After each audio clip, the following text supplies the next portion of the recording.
Good afternoon. This is Matthew Lindsay with Precision Home Group here in Anchorage. Coming to you today to talk to you about condos. We're talking about condo associations and homeowners associations this week. So we're going to dive in today, ask the 5 questions you need to be asking when you're looking at condos. Now this is going to be whether you're looking at a condo to purchase for yourself or personal use, or if you're looking at a condo as an investment to be able to rent it out. Now we've had other videos where we've talked about having single units as an investment and the benefits of having more units, but that's not a video for today. We're talking about the 5 questions you need to be asking about a condo, whether that's to your realtor or to the condo association or the management company who is managing that condo association as a whole. You need to be asking these questions, these hard questions, and getting the answers. If you're not getting the answers to these questions, then you need to figure out how to do that so that you can actually get the information you need to make the right decision. So the first thing that you need to know is you need to get a copy of the CC&Rs. That's going to be the covenants. You need to have you need the covenants. And what those are is that's a list of all the rules and regulations for that association that if you live there, you have to abide by. And so you need to know what those are in case you are intending to do something that you're not allowed to do, like renting out a condo. Now in some associations don't allow people to rent out their condos, whether that be for short term. I know that Airbnb is a huge thing today. I don't like it as an investment, but it is something that people do have some successes with.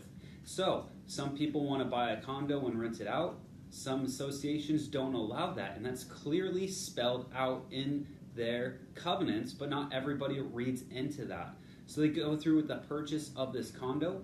They try to rent it out. The association tells them no, and now they're stuck with this extra condo.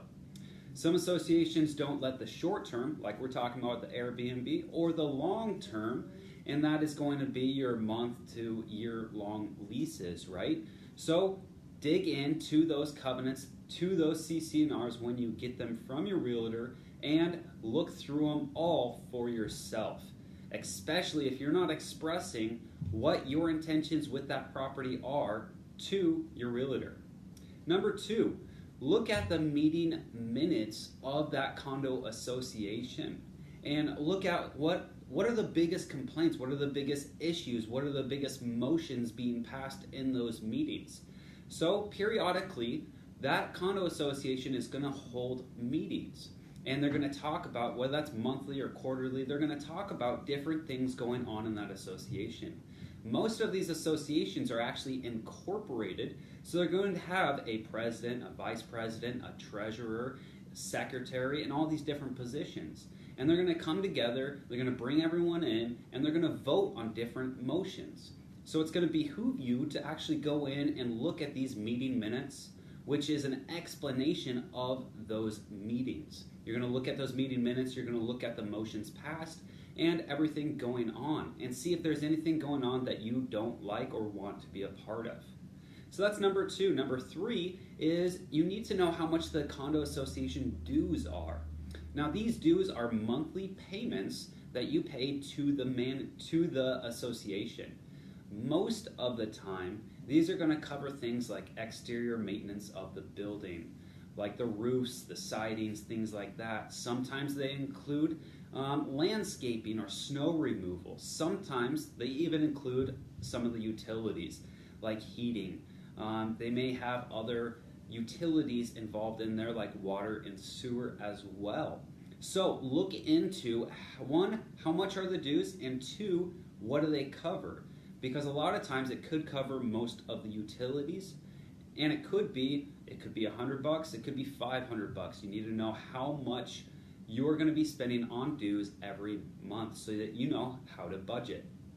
That was number 3. So number 4 is, are there assessments coming up? Now what I mean by this is, yes, you pay dues every month for the condo association, but they will put out special assessments where they will actually have you pay larger dues for a month, maybe 2, maybe 3, or raise them for a period of time to actually be able to pay for bigger projects. Maybe they're re-roofing the condo buildings. Maybe they're putting in a new parking lot.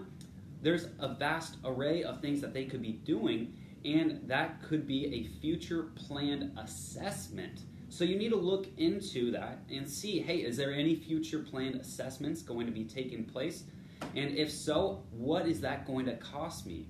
If you walk in thinking, hey, I'm paying $300 a month for dues, and a couple months after you move in, and that skyrockets to $750, or maybe just one big payment that you got to make and that you're not made aware of, it's going to catch you off guard.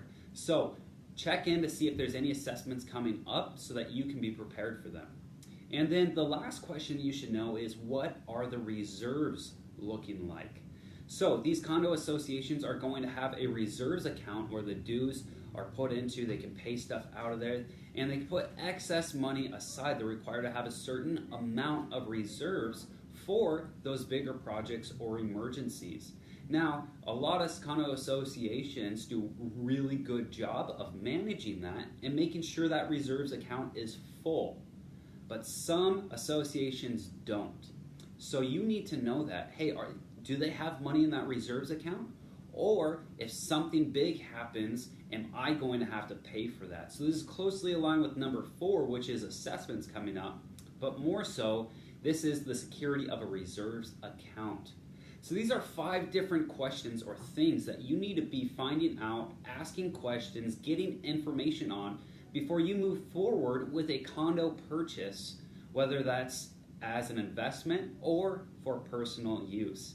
If you have any specific questions about what you need to know about or how to get this information, feel free to reach out to me at any time. My number here is 907-302-1011 or Matthew@precisionhomegroup.com.